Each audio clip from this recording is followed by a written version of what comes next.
Welcome to our homeland, Tsartlip First Nation. I'm a part of the Geronimo Canoe Club.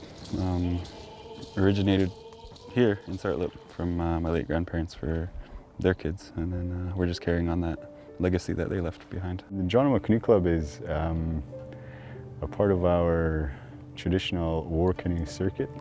It's something our family has kept going for the past, since 1974. My mom, my dad, they paddled with the Geronimo Canoe Club as well, a big part. I grew up watching them train and push themselves and train hard, run, weightlift, be on the water, racing each other. My late grandparents made my uncles and aunties and my mother follow a lot of traditions, by cleansing themselves. Everything to us is very sacred, the water, our canoes, our paddles, the trees. They followed all those traditions, and also, just eating properly and the physical part of it too, they trained hard.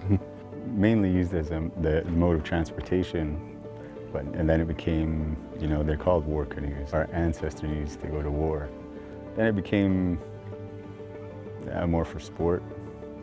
You compete against other like tribes. Real struggle right now to keep our circuit going, especially with all these drugs and whatnot going around on the streets. It's hard to keep our kids occupied to stay with this. It's part of our culture, so it's something we're trying to keep alive.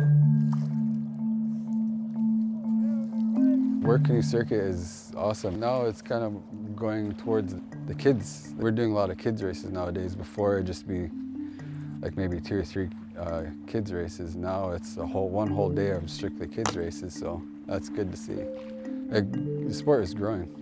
There's clubs right from here, the Malahat, Cowichan tribe, Nanaimo, they have a strong club. Washington State, they have strong clubs over there. We've always competed for as long as I can remember.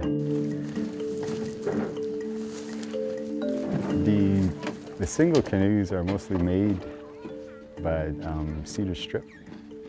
They're 20 feet. We have a couple of guys from our club that actually build the singles and the doubles. It's a bead and cove router, like they're not butt joint, like, more glue surface. I've made enough of them now where I got it down pretty good. It takes me a week or so for a single, a couple days for a paddle. I make them fairly light for myself.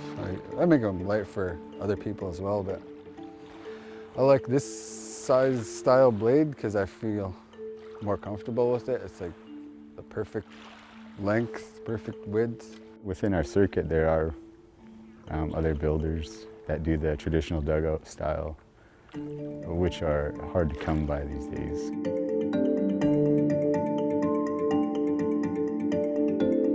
I love it, love being on the water, the competition against each other.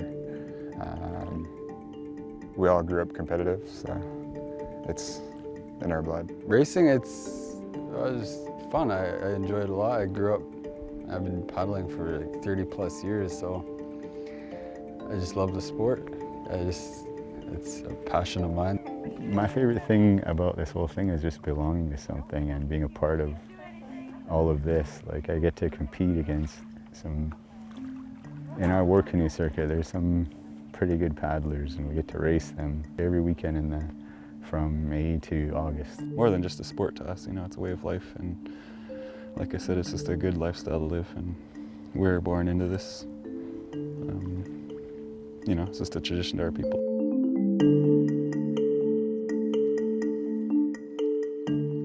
The outrigger canoeing, it's the same style, you're just paddling.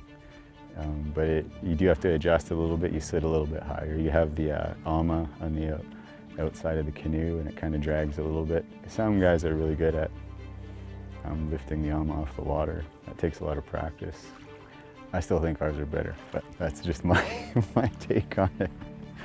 Yeah, we grew up on these kind of canoes, so we're more comfortable in those. Like, we just started the outrigger canoe paddling like 6 years ago. June 21st to July 2nd, we'll be in Tahiti for the World Distance Championships. I'll be representing Canada in the V1 race, the solo race. It's all top single paddlers in the world, like the Tahitians, the Hawaiians, California. A lot of top paddlers will be there, and I'm fortunate enough to be racing with them, alongside them. Tahiti. Ooh, yeah, I'm kind of scared, nervous, and excited all in one. Excited to go, scared of the pressure, but looking forward to being on the water with literally the best paddlers in the world. Like, I'd like to thank all the sponsors that have helped us along the way, all the volunteers. Like, we've had a few fundraisers. There's been some pretty generous donations.